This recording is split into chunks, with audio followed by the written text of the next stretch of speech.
माँ रोज़ अपने कमरे से तेल लाती और भाभी के पेट पर लगा देती थी। कहती थी कि इससे तू गर्भवती हो जाएगी, बस अपने पति को मत बताना वरना वह तुझे तलाक दे देगा। कुछ दिन में भाभी प्रेग्नेंट हो गई। मुझे इन सब बातों पर यकीन नहीं था और जब मैंने भी वह तेल लगाया तो कुछ दिन में ही मैं भी प्रेग्नेंट हो गई। यह जानकर मेरे रोंगटे खड़े हो गए। मैं फ़ौरन वह तेल लैब में टेस्ट के लिए लेकर गई तो रात जानकर मेरे होश उड़ गए, क्योंकि मेरा नाम तन्वी है। मैं मेडिकल की स्टूडेंट हूँ। अपने पेपर की तैयारी कर रही थी, तभी अचानक बाहर से दरवाज़ा बहुत ज़ोर से खोलने की आवाज़ से मैं फ़ौरन बाहर भागी।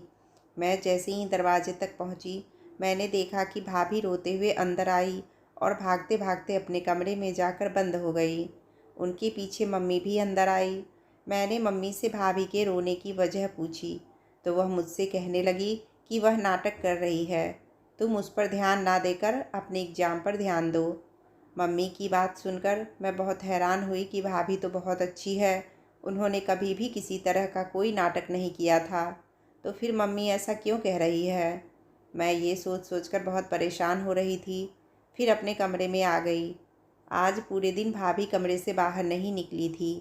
मेरा एग्ज़ाम आने वाला था तो मैं पढ़ाई कर रही थी। फिर मजबूरन खाना मम्मी को ही बनाना पड़ा। वह मेरे लिए आज के दिन का दूसरा सबसे बड़ा झटका था, क्योंकि जब से भाभी शादी करके आई थी उन्होंने मुझे और मम्मी को किचन में कदम रखने से मना कर दिया था, क्योंकि वह किचन का सभी काम खुद ही बहुत अच्छे से करती थी। मेरे भाई दूसरे शहर में जॉब करते थे, वह कल आने वाले थे। अक्सर भाई जब आते थे तब भाभी अपने हाथ से उनके लिए उनकी पसंद का सारा खाना बनाती थी और फिर बाद में खुद भी अच्छे से तैयार होकर उनका इंतज़ार करती थी। लेकिन आज ऐसा कुछ भी नहीं हुआ और मुझे इस सब के बारे में कुछ पता नहीं था। ये सारी बातें मुझे बहुत ज़्यादा परेशानी में डाल रही थी, लेकिन मैं चुपचाप यह सब होता हुआ देख रही थी। अगले दिन भी ये सब चलता रहा। भाभी ने खुद को कमरे से बाहर नहीं निकाला। आज भी मम्मी ने खुद ही खाना बनाया।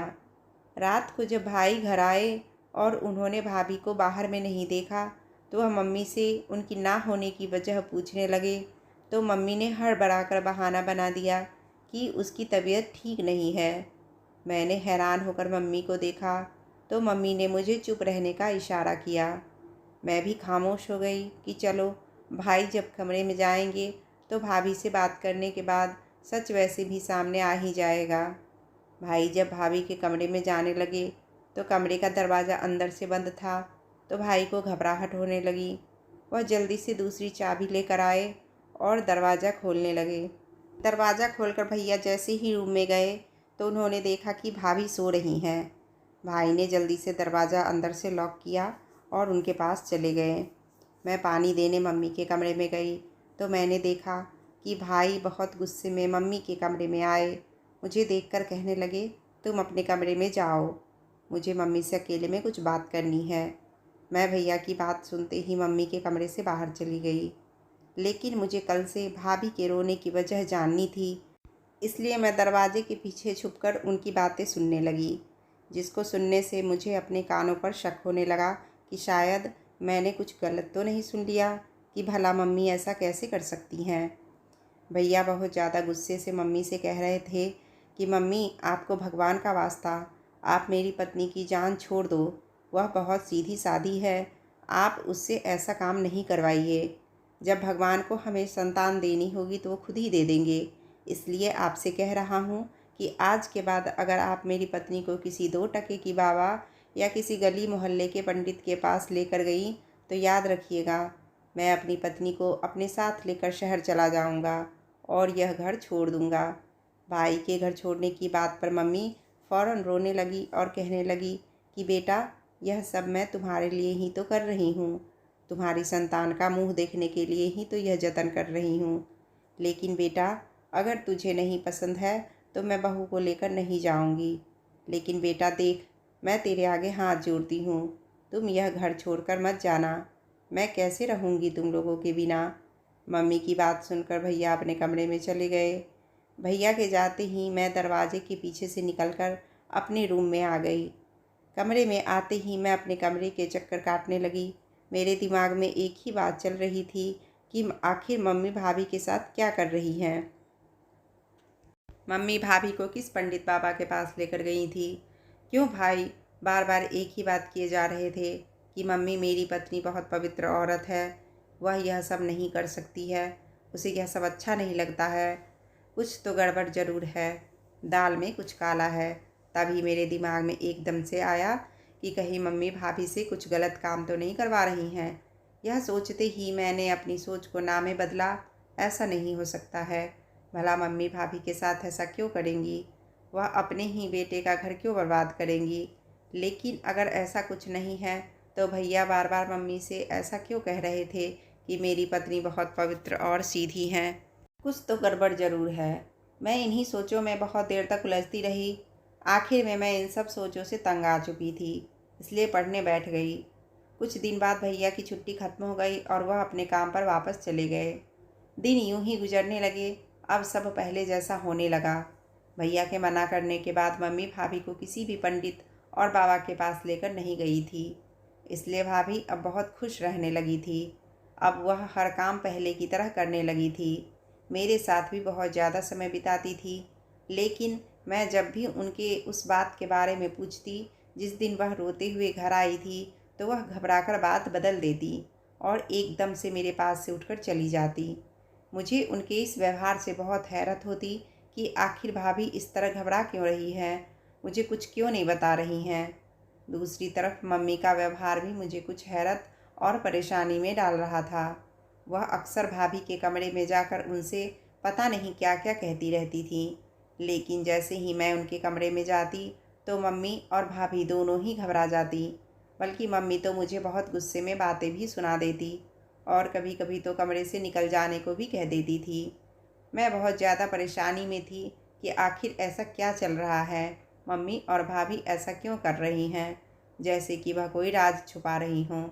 कुछ तो ऐसा था जो गलत था, कुछ तो था जो मम्मी हम सबसे छुपा रही थी और भाभी से करवा रही थी। मुझे अक्सर यह सारे सवाल बहुत परेशान करते थे। मैं नहीं चाहती थी कि मेरी मासूम सी भाभी के साथ कुछ गलत हो, लेकिन मुझे सच के बारे में भी तो पता नहीं था। ऐसे कैसे किसी पर भी इल्ज़ाम लगा सकती थी। इसलिए मैं मजबूर होकर सही वक्त का इंतज़ार करने लगी। अब घर के माहौल में मुझे बहुत ज़्यादा घुटन सा लगने लगा था। भाभी घर का काम करके चुपके से कमरे में जाकर बंद हो जाती। उन्होंने अब मेरे पास बैठना भी बंद कर दिया था। उसकी वजह यही थी कि वह जब भी मेरे पास बैठती तो मैं वहीं सवाल करने लग जाती थी। इसलिए उन्होंने मुझसे अब दूरी बनानी शुरू कर दी थी। जबकि मम्मी तो हमेशा गुस्से में ही रहती थी, जैसे उनका कोई अहम मकसद पूरा ना हो रहा हो। लेकिन मेरे पूछने पर मुझे डांट दिया करती थी। मैं बहुत बेसब्री से भैया के आने का इंतज़ार करने लगी। मैंने एक दो बार भैया को कॉल करके कहा भी कि भैया प्लीज़ जल्दी घर आ जाइए, मुझे आपसे बहुत ज़्यादा इम्पोर्टेंट बात करनी है। लेकिन भैया ने कहा कि मैं तुम्हारे बुलाने पर घर आ जाता, लेकिन इस महीने सारी जिम्मेदारी मेरे ऊपर है। कंपनी के कुछ एम्प्लॉय छुट्टी पर गए हुए हैं, इसलिए मैं चाहकर भी नहीं आ सकता हूँ। भैया की मजबूरी को देखते हुए मुझे चुपचाप रहना पड़ा। मैं भैया के आने का इंतज़ार करने लगी। एक दिन मम्मी की सहेली मिठाई का डब्बा हाथ में लिए घर आई। मम्मी से मिलकर वह आंखों ही आंखों में कुछ इशारे करने लगी। मुझे उनकी हरकत बिल्कुल भी सही नहीं लगी, बल्कि उनकी सारी हरकतें बहुत ज़्यादा अजीब सी थी। मम्मी भी उनकी इस हरकत में पूरा पूरा साथ दे रही थी। यह सब बातें मुझे चौंकाने पर मजबूर कर रही थी। थोड़ी देर बाद भाभी चाय लेकर आई और चाय देने के बाद वापस जाने लगी तो आंटी ने उनका हाथ जोर से पकड़ लिया। भाभी ने उनको सवालिया भरी नज़रों से देखा। आंटी के कुछ भी बोलने से पहले मम्मी बोल पड़ी, बहू थोड़ी देर हमारे पास बैठ जाओ, मेरी सहेली तुमसे कुछ बात करना चाहती है। मम्मी और आंटी बार बार नज़रों से बातें कर रही थी। उन दोनों के चेहरे की मुस्कुराहट से मुझे किसी अनहोनी की आशंका हो रही थी। आंटी भाभी का हाथ पकड़कर मुस्कुराते हुए कहने लगी कि अभी 1 साल पूरा भी नहीं हुआ है मेरे बेटे की शादी को, और देखो मेरी बहू ने मुझे दादी बनने का सुख दे दिया। अपनी शादी की पहली सालगिरह से पहले ही मेरी बहू ने मेरी गोद में एक पोता डाल दिया है। मैं तो बहुत ही खुशकिस्मत हूँ। आंटी का अंदाज कुछ ऐसा था कि जैसे वह भाभी को नीचा दिखाने की कोशिश कर रही हो। भाभी बेचारी सर नीचा करके सुन रही थी। वह और कर भी क्या सकती थी। फिर आंटी कहने लगी, तुम्हारी शादी को 5 साल हो चुके हैं और तुमने कोई खुशखबरी नहीं सुनाई अभी तक। भाभी उनकी बात सुनकर बहुत ज़्यादा दुखी हो गई थी। आंटी फिर से भाभी का चेहरा देखकर कहने लगी, तुम में आखिर बात क्या है कि अभी तक तुम्हारी गोद सूनी है। उनकी बात सुनकर भाभी रोने लगी और कहने लगी कि नहीं आंटी, ऐसा कुछ नहीं है। जब भगवान को मंजूर होगा तब भगवान मेरी झोली ज़रूर भरेंगे। आंटी भाभी की बात सुनकर अपना चेहरा मुरझाकर बोली, बेटा, दुआ के साथ साथ दवा भी ज़रूरी है, लेकिन आजकल के लोगों को कौन समझाए। उनकी बात सुनकर भाभी अपनी आंखों से आंसू साफ करके अपने कमरे में चली गई। आंटी भी थोड़ी देर बाद अपने घर चली गई। आंटी के जाने के बाद भाभी अपने कमरे से बाहर निकलकर मम्मी के पास आई और अपने आंसू साफ करते हुए कहने लगी कि मम्मी, मैं राज़ी हूँ उस बाबा के पास जाने के लिए, बस यह बात किसी भी तरह राहुल को पता ना चले। मम्मी मुस्कुराकर कहने लगी, यह तो तुमने बहुत अच्छा फैसला किया, और भला मैं क्यों बताऊंगी अपने बेटे को, बल्कि तुम यह ख्याल रखना कि किसी भी तरह यह बात उसके कानों तक नहीं पहुँचे। भाभी रोते हुए मम्मी से कहने लगी कि बस मुझे अब और लोगों के ताने नहीं चाहिए, इसलिए मैंने ये फ़ैसला किया है और आप बेफिक्र रहिए। मैं किसी भी तरह यह बात उनको पता नहीं लगने दूंगी। भाभी कहकर रोते हुए अपने कमरे में चली गई। भाभी के जाते ही मम्मी हंसते हुए अपने कमरे में चली गई। मम्मी का यह व्यवहार मुझे बहुत अजीब लगा, इसलिए मैं भी चुपके से मम्मी के पीछे जाकर उनके दरवाजे के पीछे खड़ी हो गई। तभी मैंने सुना मम्मी कह रही थी कि वाह सुधा, क्या एक्टिंग की है तुमने, तेरा यह नाटक काम आ गया। तेरे जाते ही मेरी बहू मेरे पास आई और कहने लगी कि वह राजी है बाबा के पास जाने के लिए। शायद मैं उसे कभी राजी नहीं कर सकती थी। देख सुधा, तेरी एक चाल में ही मेरी बहू बाबा के पास जाने के लिए तैयार हो गई है। अरे मुझे तो अभी तक यकीन नहीं हो रहा है कि मेरी बहू उस बाबा के पास जाने के लिए मान गई है। मम्मी खुशी खुशी बोले जा रही थी, लेकिन मुझे ऐसा लग रहा था कि मैं अब और यहाँ खड़ी नहीं हो सकती, और देर रुकूंगी तो चक्कर खाकर गिर जाऊंगी। मम्मी ने किस तरह भाभी को अपने इस घिनौने जाल में फंसाया था। भला मम्मी ऐसा कैसे कर सकती हैं। मैं यह सब सोचने में लगी हुई थी कि तभी मुझे मम्मी के कदमों की आवाज़ सुनाई दी। मैं जल्दी जल्दी उनके कमरे से निकलकर अपने कमरे में आ गई। मम्मी भाभी के कमरे में जाकर भाभी से बोली कि कल शाम को तैयार रहना, हम बाबा के पास चलेंगे। मम्मी और भाभी तो रात का खाना खाकर अपने अपने कमरे में जाकर सो गईं, लेकिन ना तो मुझसे खाना खाया गया और ना ही मुझे पूरी रात नींद आई। मैं पूरी रात बिस्तर पर करवटें बदलती रही और बस यही सोचती रही कि आखिर कल मम्मी भाभी के साथ क्या करने वाली हैं। इन्हीं सारे सवालों में मेरी आंख कब लग गई मुझे पता ही नहीं चला। देर रात से सोने की वजह से सुबह मेरी आंख बहुत ज़्यादा लेट खुली थी। मैं जल्दी से उठकर कमरे से बाहर आई। मुझे यह सच परेशान कर रही थी कि कहीं मम्मी भाभी को लेकर चली तो नहीं गई, लेकिन मैं जब आंगन में गई तो मैंने देखा कि भाभी वहीं है। ऐसे ही परेशानी में वक्त गुजरता गया और शाम हो गई। शाम को मैंने देखा कि भाभी तैयार होकर मम्मी का इंतज़ार कर रही थी, जबकि पता नहीं मम्मी अपने कमरे में किससे बातें कर रही थी। थोड़ी देर बाद मम्मी बाहर आई और भाभी से कहने लगी कि अब तुम्हें जाने की कोई ज़रूरत नहीं है, तुम अपने कमरे में जाओ। मम्मी की बात सुनकर भाभी खुशी खुशी अपने कमरे में चली गई। मुझे यह जानकर बहुत हैरानी हुई कि आखिर मम्मी ने क्यों मना कर दिया। फिर मैंने सोचा कि शायद मम्मी के दिल में भगवान का डर आ गया हो। मैं खुश होकर अपने कमरे में चली गई, लेकिन कुछ देर बाद मैंने देखा कि मम्मी एक बड़ी सी पोटली अपने हाथ में उठाए घबराते हुए बाहर की तरफ जा रही थी।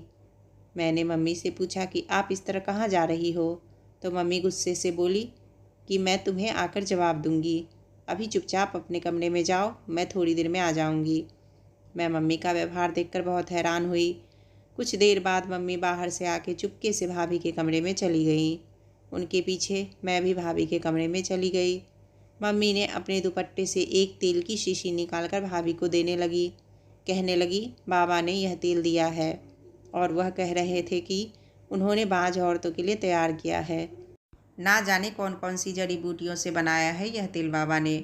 वह कह रहे थे कि तुम्हें रोज़ाना यह तेल अपने पेट पर लगाना है और कुछ ही दिनों में तुम गर्भवती हो जाओगी।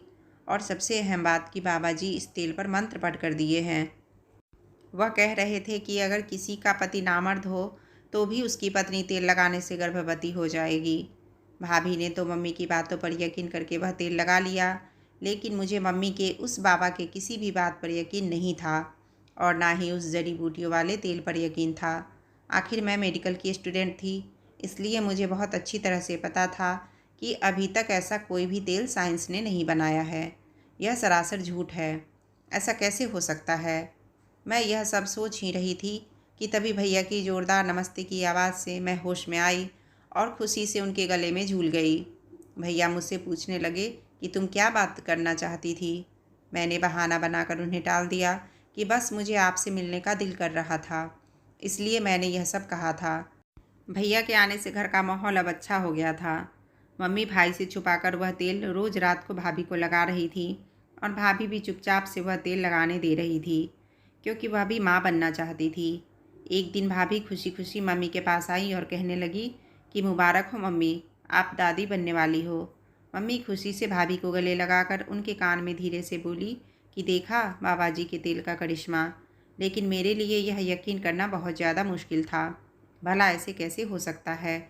इसलिए मैं भाभी के कमरे में गई और वह तेल चुपके से अपने दुपट्टे में छुपाकर अपने कमरे में चली आई और सबसे छुपाकर मैंने भी वह तेल अपने पेट पर लगाना शुरू कर दिया। एक दिन मेरे साथ भी कुछ ऐसा हुआ जिससे मेरे सर पर आसमान गिर गया हो और मुझे अपने पैरों पर खड़ा रहना मुश्किल हो चुका था, क्योंकि मैं सच में गर्भवती हो चुकी थी। यकीन नहीं कर पा रही थी कि सिर्फ एक तेल की बदौलत मैं कैसे प्रेग्नेंट हो गई। यूनिवर्सिटी जाते हुए तेल की बोतल भी अपने साथ ले गई और यूनिवर्सिटी पहुंचते ही मैं सीधा लैब में गई। वहां की टीम से बात करके टीचर की निगरानी में उस तेल का टेस्ट करवाया। टेस्ट में जो राज मेरे सामने आया उसने मुझे हैरान कर दिया। मैं अपनी सोचने समझने की शक्ति भूल चुकी थी। हैरत से उस तेल को देखे जा रही थी। मुझे मालूम हुआ कि यह सरासर गलत है। इसमें किसी भी तरह की कोई जड़ी बूटियाँ या कोई और दवाई शामिल नहीं है। मैं तेल लेकर जल्दी से वहाँ से बाहर निकली, सीधा डॉक्टर से जाकर अपना चेकअप करवाई। डॉक्टर मुझसे कहने लगे कि फूड पॉइजनिंग की वजह से आपको लगातार उल्टियाँ आ रही हैं। यह सुनकर मैं अंदर ही अंदर बहुत ज़्यादा शर्मिंदा हुई थी। एक मेडिकल के स्टूडेंट होने के बावजूद भी मैं इन बातों पर कैसे यकीन कर सकती थी। फिर मैं वहाँ से घर वापस आ गई और आते ही भैया के सामने मम्मी और भाभी को बुलाकर इस तेल की सच्चाई बताने लगी। मम्मी तो यह सब सुनते ही बेहोश होते होते बची, जबकि भाभी रोते हुए कहने लगी कि मुझे तो पहले दिन से वह बाबा कोई फरेबी लगता था। जब मैं पहली बार उसके पास गई तो वह कभी मेरा हाथ पकड़ लेता तो कभी मेरे कंधे पर अपना हाथ रख देता। मैंने मम्मी को यह सब बताया, लेकिन मम्मी ने मेरी बात पर यकीन नहीं किया। फिर मम्मी रोते हुए कहने लगी, मैं तो अपने बेटे की संतान देखने की खातिर इतनी अंधी हो गई थी कि उस फरेबी को पहचान नहीं सकी। उस मामूली से तेल के बदले उसने मुझसे 4 तोले सोने और 1 लाख ले लिए। मम्मी रोते हुए अपना माथा पीटने लगी। आखिर मैंने यह क्या कर दिया? भैया ने उस फरेबी बाबा के खिलाफ पुलिस में रिपोर्ट दर्ज कराई। उसके खिलाफ पहले भी बहुत सारी रिपोर्ट दर्ज थी, इसलिए अगले ही दिन ढोंगी बाबा को गिरफ्तार कर लिया गया और उसका ठिकाना भी बंद कर दिया गया। भैया अंत में बस इतना ही बोले कि मम्मी, अगर इस दुनिया में कुछ भी होता है तो भगवान की मर्जी से होता है, इसलिए भगवान पर यकीन करने से हर चीज़ मिल जाती है। काश आपने भी भगवान पर यकीन किया होता तो आप उस ढोंगी बाबा से बच जाती। मम्मी ने रोते हुए हाँ में सर हिला दिया। कहानी अच्छी लगे तो लाइक करें और चैनल पर नए आए हो तो प्लीज़ चैनल को सब्सक्राइब कर दें। वीडियो देखने के लिए आपका बहुत बहुत धन्यवाद।